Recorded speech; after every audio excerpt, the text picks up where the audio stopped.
Welcome to the debate. मैं हूं नलिनी आर्या सोलसियापा से और आज हम एक ऐसे विषय पर बात कर रहे हैं जो हम सभी की हर रात की कहानी बन चुका है। हाँ बिल्कुल, एक ऐसी कहानी जो हर घर में, हर बेडरूम में घट रही है। बिल्कुल।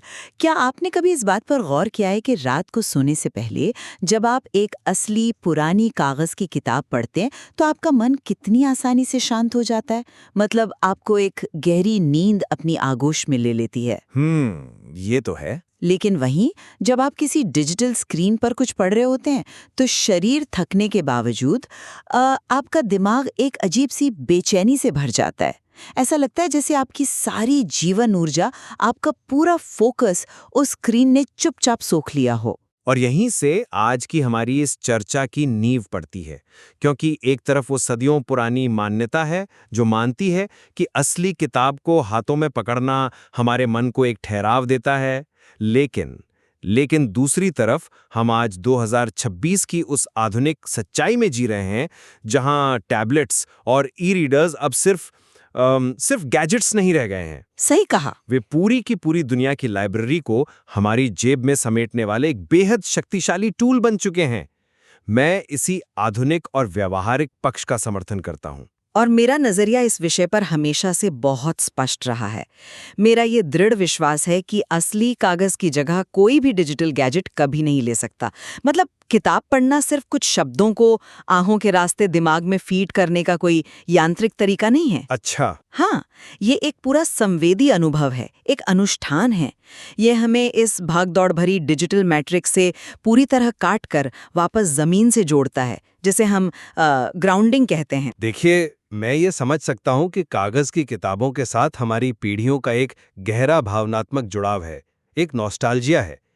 लेकिन मैं इस बात को पूरी तरह से नकारता हूँ कि डिजिटल पठन का मतलब सिर्फ ध्यान भटकना या हमारी ऊर्जा का खत्म होना है। तो आपके हिसाब से डिजिटल पठन ऊर्जा नहीं सोखता? बिल्कुल नहीं। दरअसल तकनीक ने पढ़ने के अनुभव को असल मायने में डेमोक्रेटाइज किया है। हमें सिर्फ पीते हुए कल के चश्मे से इस बदलाव को नहीं देखना चाहिए। एक आधुनिक ई-रीडर पढ़ने की राह में आने वाली उन तमाम भौतिक बाधाओं को खत्म कर देता है जिनके बारे में पारंपरिक पठन बात तक नहीं करना चाहता। लेकिन ये सिर्फ पुराने दिनों की यादों या नॉस्टैल्जिया का मामला बिल्कुल भी नहीं है। चलिए इसे थोड़ा वैज्ञानिक नजरिए से गहराई से समझते हैं। जब हम कागज पर पढ़ते हैं तो हमारा दिमाग डीप रीडिंग मोड में जाता है। मनोविज्ञान में एक बहुत ही प्रामाणिक कॉन्सेप्ट है जिसे स्पेशल मेमोरी या स्थानिक स्मृति कहते हैं। क्या आप इस बात से सहमत नहीं हैं कि जब आप एक भौतिक किताब पढ़ रहे होते हैं तो आपका दिमाग उस किताब को एक नक्शे या परिदृश्य की तरह ट्रीट करता है?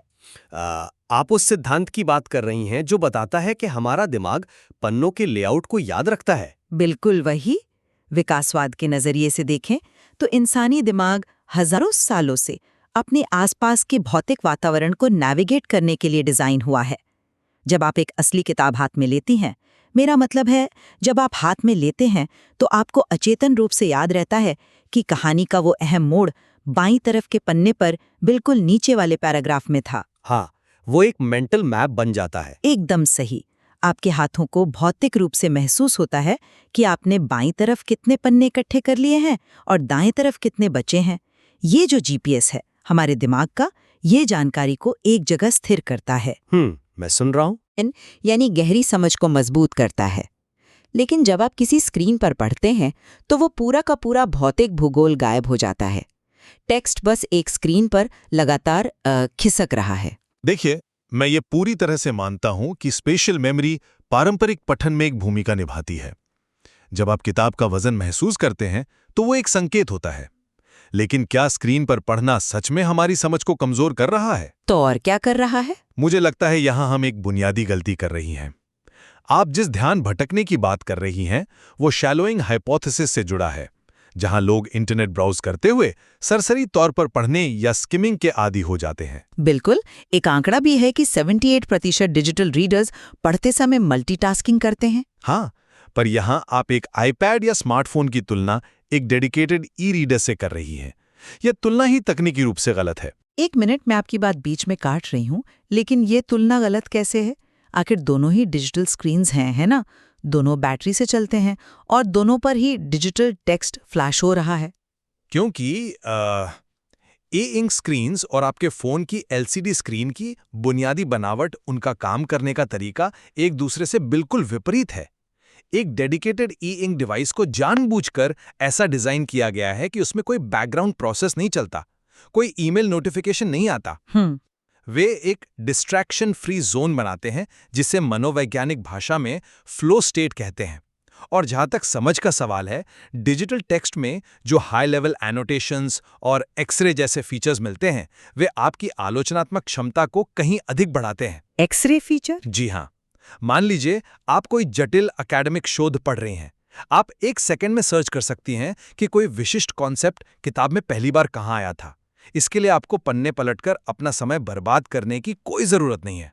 देखिए, आप ई-रीडर्स के इन तकनीकी विकासों को जिस तरह से पेश कर रहे हैं, वो सुनने में बहुत व्यवहारिक लगता है और मैं एक्सरे फीचर की उपयोगिता से इनकार भी नहीं कर रही हूँ। लेकिन आप ये कैसे झुठला सकते हैं कि जब आप एक डिजिटल डिवाइस के सामने होते हैं तो आपके दिमाग की डिफ़ॉल्ट सेटिंग तेज़ रफ्तार वाली ही होती है? मुझे ऐसा नहीं लगता। मतलब भले ही उस डिवाइस पर नोटिफिकेशंस न हो, लेकिन उसका मूल डिज़ाइन डिजिटल दुनिया का ही हिस्सा है। एक एनालॉजी के तौर पर सोचिए, एक असली भौतिक किताब एक शांत मंदिर की तरह है। जब आप उसमें प्रवेश करते हैं तो आपका शरीर और मन स्वाभाविक रूप से धीमा हो जाता है। और डिजिटल डिवाइस? डिजिटल डिवाइस एक बेहद व्यस्त चौराहे के बीच खड़े होने जैसा है। एक सिंगल स्वाइप या क्लिक और आप उस किताब से बाहर निकलकर किसी और दुनिया में जा सकते हैं। ये जो टेम्पटेशन या लालच है ना, ये जानकारी को हमारी लॉन्ग टर्म मेमोरी में गहराई से दर्ज होने ही नहीं देता। यह मंदिर और चौराहा वाला रूपक बहुत ही काव्यात्मक है, बहुत सुंदर है, लेकिन असलियत इससे काफी अलग है। कैसे? अगर आप एक ई रीडर पर क्लिक करती भी हैं, तो वो आपको डिक्शनरी के अर्थ या विकिपीडिया के उसी टेक्स्ट से जुड़े पन्ने पर ले जाता है, ना कि किसी सोशल मीडिया फीड पर। वो आपको भटका नहीं रहा है, वो आपको उसी विषय की गहराई में ले जा रहा है। खैर, चलिए मान लेते हैं कि वो आपको भटका नहीं रहा है, लेकिन अगर हम शरीर और मन के उस जुड़ाव की बात ही कर रहे हैं तो हम इसके सबसे बड़े और सबसे गंभीर जैविक प्रभाव पर आ जाते हैं। हम भारतीय दर्शन में प्राण या जीवन ऊर्जा की बात करते हैं, सही? हाँ, बिल्कुल। सदियों से ये माना जाता है कि जब हम किसी कृत्रिम चमकती हुई चीज को लगातार घूरते हैं तो हमारा फोकस और हमारी प्राण ऊर्जा बिखर जाती है। और दिलचस्प बात यह है कि आज का आधुनिक विज्ञान इसका पूरी तरह समर्थन कर रहा है। आप किस विज्ञान की बात कर रही हैं? हार्वर्ड मेडिकल स्कूल की रिसर्च की। उनकी रिसर्च स्पष्ट रूप से बताती है कि शाम के समय जब हम लाइट एमिटिंग स्क्रीन्स का इस्तेमाल करते हैं तो हमारे शरीर में मेलेटोनिन हार्मोन का उत्पादन 55% तक गिर जाता है। देखिए, यहाँ हमें यह स्पष्ट करना होगा कि वो मेलेटोनिन वास्तव में कम क्यों होता है। वो हर स्क्रीन से कम नहीं होता। वो कम इसलिए होता है क्योंकि स्क्रीन से निकलने वाली नीली रोशनी हमारे दिमाग की सर्कैडियन क्लॉक को चकमा देती है। दिमाग को लगता है कि अभी भी दिन का उजाला है। ये हमारी शरीर की घड़ी को 1.5 घंटे पीछे धकेल देता है। मैं ये मानता हूँ। और इसका सीधा नतीजा ये होता है कि हमारी रेम स्लीप, जो कि नींद का सबसे गहरा चरण होता है, बुरी तरह खंडित हो जाती है। जब आप रात में बिस्तर पर एक कागज की किताब पढ़ते हैं तो वो सिर्फ एक कहानी नहीं बता रही होती, वो आपके नर्वस सिस्टम को शांत कर रही होती है। वो आपको सोने के लिए जैविक रूप से तैयार कर रही होती है। देखिए, ये विज्ञान बिल्कुल सही है और मैं नींद के महत्व को कम नहीं आंक रहा हूँ, लेकिन आप इस विज्ञान को ई रीडर्स पर गलत तरीके से लागू कर रही हैं। गलत कैसे? रोशनी तो रोशनी है। नहीं, यही तो फर्क है। आप जिस हार्वर्ड स्टडी का हवाला दे रही हैं, वो उन डिवाइस पर की गई थी जो बैकलाइट तकनीक का इस्तेमाल करते हैं, यानी हमारे फोन, टैबलेट या टीवी, जहां प्रकाश का स्रोत स्क्रीन के पीछे होता है और वो सीधे आपकी आंखों में तेज रोशनी फायर कर रहा होता है। लेकिन ई इंक तकनीक इसके बिल्कुल विपरीत काम करती है। क्या आप जानती हैं कि ई इंक के पिक्सेल्स वास्तव में कैसे काम करते हैं? वे एलसीडी की तरह प्रति सेकंड 60 बार रिफ्रेश नहीं होते। जहाँ तक मेरी समझ है, वे भी इलेक्ट्रॉनिक पिक्सेल्स ही हैं जो स्क्रीन पर आकार बदल रहे हैं। नहीं, वे एलसीडी की तरह कोई लाइट एमिट नहीं करते। एक ई इंक स्क्रीन के अंदर लाखों बहुत ही छोटे-छोटे माइक्रो कैप्सूल्स होते हैं। इन कैप्सूल्स के अंदर सच में भौतिक कण मौजूद होते हैं, काले और सफेद रंग के। भौतिक कण? जी हाँ, जब डिवाइस से एक बेहद हल्का इलेक्ट्रॉनिक सिग्नल भेजा जाता है तो वे कण ऊपर या नीचे आते हैं और टेक्स्ट का आकार ले लेते हैं। यह कोई ऑप्टिकल इल्यूजन या चमकती हुई रोशनी नहीं है, यह सचमुच स्याही है। यह कमरे की रोशनी को बिल्कुल उसी तरह रिफ्लेक्ट करती है जैसे असली कागज करता है। अच्छा, लेकिन आज के ज्यादातर ई रीडर्स में इनबिल्ट लाइट होती है ना? लोग रात को अंधेरे में पढ़ते हैं, तो क्या वो लाइट हमारी आंखों और हमारे मेलाटोनिन को उसी तरह से प्रभावित नहीं करेगी? यही तो तकनीक की सबसे बड़ी छलांग है। आधुनिक ई रीडर्स में बैकलाइट नहीं बल्कि वार्म फ्रंट लाइट तकनीक का उपयोग होता है। इसका मतलब यह है कि एलईडी लाइट्स स्क्रीन के किनारों पर लगी होती हैं और वे रोशनी को सीधे आपकी आंखों की तरफ फेंकने के बजाय उसे ई इंक की परत के आर पार समान रूप से फैला देती हैं। ये दिलचस्प है। और इसके अलावा आप इस रोशनी के तापमान को इतना वार्म या पीला कर सकते हैं कि उससे ब्लू लाइट का प्रभाव लगभग शून्य हो जाता है। इसलिए रात के अंधेरे में एक अच्छे ई रीडर पर पढ़ने से आपकी नींद पर वो भयंकर प्रभाव बिल्कुल नहीं पड़ता जिसका आप जिक्र कर रही हैं। ठीक है, मैं ये मानती हूँ कि वार्म फ्रंट लाइट और ई इंक तकनीक ने डिजिटल पठन को आंखों के लिए बहुत सुरक्षित बना दिया है। वो यकीनन एक शानदार आविष्कार है। लेकिन क्या कोई किताब पढ़ना सिर्फ आंखों, रोशनी और स्क्रीन के गणित तक ही सीमित है? मेरा तो यही मानना है कि कंटेंट सबसे जरूरी है। मुझे लगता है हम उस मनोवैज्ञानिक और भौतिक जुड़ाव को पूरी तरह इग्नोर कर रहे हैं जो एक असली किताब हमें देती है। क्या आपने बिब्लियोथेरेपी के बारे में सुना है? बिब्लियोथेरेपी? नहीं, शायद नहीं।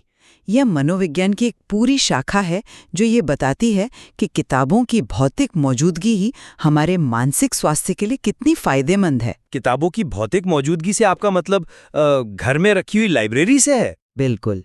जब आप अपने कमरे में बैठे होते हैं और आपके चारों तरफ शेल्फ पर किताबें सजी होती हैं, तो वो सिर्फ कागज़ और गत्ते का ढेर नहीं होता।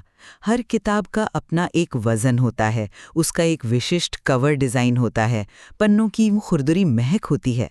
हाँ, महक तो होती है। उन्हें प्यार से शेल्फ पर सजाना, उनके बीच गुजरना, ये सब हमारी आत्मा को एक गहरा सुकून देता है। घर में पले बड़े बच्चों पर इसका बहुत गहरा असर होता है। वो उन किताबों को छूते हैं और स्वाभाविक रूप से ज्ञान की ओर आकर्षित होते हैं। एक प्लास्टिक का कैंडल जिसे आप पढ़कर दराज में रख देते हैं, वो ऊर्जा और वो माहौल कभी नहीं बना सकता। देखिए, मैं ये पूरी तरह से मानता हूँ कि एक सुंदर लाइब्रेरी देखने में बहुत आकर्षक लगती है और उसका अपना एक बहुत ही रोमानी आकर्षण है। लेकिन चलिए भावनाओं के इस खुमार से बाहर निकलकर थोड़ा व्यावहारिक धरातल पर आते हैं। व्यावहारिक धरातल? जी, हम आज किस दुनिया में जी रहे हैं? क्या आज के छोटे शहरी अपार्टमेंट्स में, जहां हर इंच जगह की कीमत आसमान छू रही है, हर किसी के पास एक विशाल लाइब्रेरी बनाने के लिए अतिरिक्त जगह या पैसा है? ये तो एक समस्या है, मैं मानती हूँ। जो छात्र पढ़ाई के लिए हर साल शहर बदलते हैं या जो लोग लगातार यात्रा करते हैं, उनके लिए उन भारी भरकम किताबों के बक्से पैक करना एक भयानक दुष्स्वप्न होता है। पुरानी किताबों में धूल जमती है, दीमक लगने का डर रहता है। ई रीडर्स ने इस पूरी भौतिक समस्या को जड़ से खत्म कर दिया है। ये असल में ज्ञान की सुलभता है। आप अपनी जैकेट की जेब में 10,000 किताबें लेकर चल सकते हैं। सुलभता और जगह बचाने की आपकी ये बात मैं समझ सकती हूँ, लेकिन क्या हमने इस कथित सुविधा की असली कीमत पर ध्यान दिया है? अक्सर ई बुक्स को बाजार में ये कहकर बेचा जाता है कि वो पेड़ बचाती हैं और पर्यावरण के लिए अच्छी हैं। जो कि सच है। क्या सच में? क्या हर साल लाखों नए इलेक्ट्रॉनिक उपकरण बनाना, उनके लिए लिथियम और रेयर अर्थ मेटल्स का अंधाधुंध खनन करना पर्यावरण के लिए विनाशकारी नहीं है? इसके अलावा उन सर्वर डेटा सेंटर्स को 24 घंटे ठंडा रखने के लिए भारी मात्रा में बिजली खर्च होती है। एक असली कागज की किताब अगर सही से रखी जाए तो पीढ़ियों तक चलती है। आप उसे दोस्तों को उधार दे सकते हैं, पुरानी किताबों की दुकान से खरीद सकते हैं और अंततः वो बायोडिग्रेडेबल होती है। दूसरी तरफ ई कचरा आज हमारी धरती के लिए सबसे भयानक संकटों में से एक बन चुका है। ये एक बहुत ही मजबूत और एकदम जायज सवाल है। पर्यावरण की चिंता हमें सबसे पहले करनी चाहिए, लेकिन अगर हम भावनाओं को किनारे रखकर असल डेटा और लाइफ साइकिल असेसमेंट की गहराई में जाएं तो तस्वीर पूरी तरह से बदल जाती है। कैसे बदल जाती है? क्या आप इस बात से वाकिफ हैं कि कागज उद्योग दुनिया के सबसे ज्यादा पानी की खपत करने वाले और सबसे अधिक प्रदूषण फैलाने वाले उद्योगों में से एक है? लेकिन वो एक नवीकरणीय संसाधन है ना। पेड़ काटे जाते हैं तो नए पेड़ दोबारा उगाए भी जा सकते हैं। लिथियम तो दोबारा नहीं उगाया जा सकता। पेड़ निश्चित रूप से उगाए जा सकते हैं, लेकिन उस लकड़ी को कागज में बदलने की जो भयानक केमिकल प्रक्रिया है, किताबें छापने की जो स्याही है, और सबसे बड़ी बात, उन भारी भौतिक किताबों को ट्रकों और जहाज़ों के जरिए पूरी दुनिया में ट्रांसपोर्ट करने में जो कार्बन एमिशंस होता है, वो बहुत ही विशाल है। वैज्ञानिकों का लाइफ साइकिल असेसमेंट स्पष्ट रूप से बताता है कि एक ई-रीडर के पूरे निर्माण में कुल जितना कार्बन फुटप्रिंट लगता है, वो औसतन केवल 20 भारी भौतिक किताबों के बराबर होता है। अरे 20 किताबें! यानी आप ये कह रहे हैं कि अगर कोई व्यक्ति 20 से कम किताबें पढ़ता है तो ई-रीडर पर्यावरण के लिए कागज से भी ज्यादा नुकसानदेह है? बिल्कुल सही पकड़ा आपने। यदि कोई व्यक्ति साल में बस 1 या 2 किताबें ही पढ़ता है, तो उसके लिए एक इलेक्ट्रॉनिक गैजेट खरीदना पर्यावरण के लिहाज से एक बेहद गैर जिम्मेदाराना फैसला है। उस स्थिति में कागज की किताब खरीदना ही सबसे सही विकल्प है। अच्छा। लेकिन जो लोग लगातार पढ़ते हैं, जिन्हें हम हेवी रीडर्स कहते हैं, जो एक डिवाइस के जीवन काल में 50 या 100 किताबें पढ़ लेते हैं, उनके लिए ई रीडर का उपयोग करना लंबी अवधि में बहुत अधिक इको फ्रेंडली साबित होता है, क्योंकि 20 किताबों के थ्रेशोल्ड को पार करने के बाद आप जो भी नई डिजिटल किताब डाउनलोड करते हैं, उसका अतिरिक्त कार्बन फुटप्रिंट लगभग 0 होता है। डेटा अपनी जगह है, और मैं ये स्वीकार करती हूँ कि हेवी रीडर्स के मामले में लंबी अवधि का गणित शायद डिजिटल के पक्ष में झुका हो। लेकिन मेरे लिए ये सिर्फ पर्यावरण या कार्बन फुटप्रिंट की तकनीकी बहस नहीं है। तो फिर क्या है? यह इस बात की बहस है कि हम मनुष्य के रूप में उस अनुभव से क्या खो रहे हैं। जब आप एक 500 पन्नों की किताब पढ़ रहे होते हैं तो बाईं ओर के पन्नों का धीरे धीरे बढ़ता हुआ वजन और दाईं ओर के पन्नों का कम होता हुआ वजन आपके शरीर को एक अचेतन संकेत देता रहता है। यह एहसास कि आपने एक सफर तय किया है, एक सेंस ऑफ अचीवमेंट।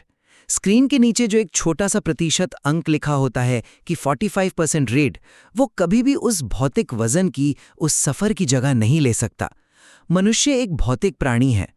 डिजिटल शून्यता में वो एहसास मर जाता है। देखिए, मैं इस बात से बिल्कुल इनकार नहीं करूंगा कि पन्नों का वो स्पर्श एक बेहद खास तरह की संतुष्टि देता है, लेकिन हमें खुद से ये भी पूछना होगा कि क्या वो सेंस ऑफ अचीवमेंट सिर्फ कागज के उन पन्नों के वजन में छिपा है या उस कहानी और उस ज्ञान में जो आपने उस किताब से अपने अंदर उतारा है। ज्ञान तो जरूरी है, पर मेरा दृढ़ता से मानना है कि महान विचार और कहानियां अपने भौतिक माध्यम से बहुत बड़े होते हैं।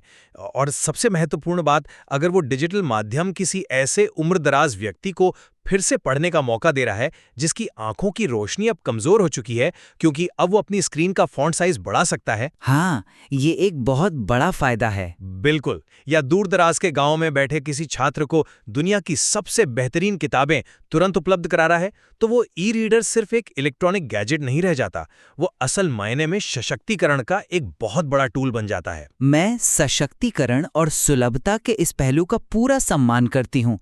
इसमें कोई शक नहीं है कि तकनीक ने जानकारी को दुनिया के हर कोने तक पहुंचाने में एक क्रांतिकारी भूमिका निभाई है। लेकिन इन सब फायदों के बावजूद मैं अभी भी अपने इस रुख पर दृढ़ हूं कि हमारी अतिव्यस्त जिंदगी में एक असली कागज की किताब हमें वो डिजिटल डिटॉक्स देती है जिसकी आज के इंसान को सबसे ज्यादा जरूरत है। डिजिटल डिटॉक्स की जरूरत तो हम सभी को है। बिल्कुल। एक भौतिक किताब हमारे मन को वो ठहराव देती है जो कोई भी गैजेट नहीं दे सकता। और मैं इस बात को पूरी तरह से मानता हूं कि पुरानी किताबों का वो जादू, पन्नों की वो खुशबू पूरी तरह से अपूरणीय है। दोनों ही माध्यमों की अपनी एक अलग जगह है। ई रीडर्स आज के दौर की एक व्यवहारिक आवश्यकता है जो सुलभ है और हेवी रीडर्स के लिए पर्यावरण के अनुकूल भी हैं। तो कुल मिलाकर इस पूरी चर्चा के बाद अगर हम इसका निष्कर्ष निकालें तो ये बात बिल्कुल साफ हो जाती है कि ये कोई ब्लैक एंड व्हाइट मुद्दा नहीं है कि या तो सिर्फ कागज बेहतर है या सिर्फ स्क्रीन। सही कहा। हम दोनों ने विज्ञान, मनोविज्ञान और पर्यावरण के जो तर्क रखे हैं वे ये स्पष्ट रूप से दिखाते हैं कि हमें अपने जीवन में इन दोनों के एक सही संतुलन की आवश्यकता है। बिल्कुल सही बात है। अगर आप सफर कर रहे हैं या अकादमिक रिसर्च के लिए बहुत भारी मात्रा में किताबें पढ़ते हैं तो ई इंक डिवाइस से बेहतर और कुछ नहीं है। ये आपको बेजोड़ आज़ादी देता है। लेकिन दूसरी तरफ जब वीकेंड पर आपको सब कुछ बंद करके अपनी आत्मा को पोषण देना हो या बस एक सुकून भरी मानसिक शांति का अनुभव करना हो, तो अपने सारे गैजेट्स को दूसरे कमरे में रख दें और एक असली कागज की किताब उठा लें। वह स्पर्श आपको डिजिटल शोर से निकालकर वापस अपनी जमीन पे ले आएगा। एकदम सही कहा आपने। अंततः ज्ञान का उद्देश्य मन को समृद्ध करना ही है, चाहे माध्यम कोई भी हो। इस विषय में अभी भी बहुत कुछ ऐसा है जिस पर और गहराई से चर्चा की जा सकती है। बिल्कुल। तो श्रोताओं, मुझे लगता है कि ये चर्चा आपको खुद ये तय करने में मदद करेगी कि आपकी जीवन शैली के लिए सबसे अच्छा संतुलन क्या है। असली सवाल ये नहीं है कि कौन सी तकनीक जीतती है, बल्कि ये है कि आपके मन को किस चीज से सही खुराक मिल रही है। इसी विचार के साथ हम अपनी आज की इस चर्चा को यहीं विराम देते हैं। अलग अलग नजरियों को समझना जारी रखिए। हमारे साथ जुड़ने के लिए आपका बहुत बहुत धन्यवाद।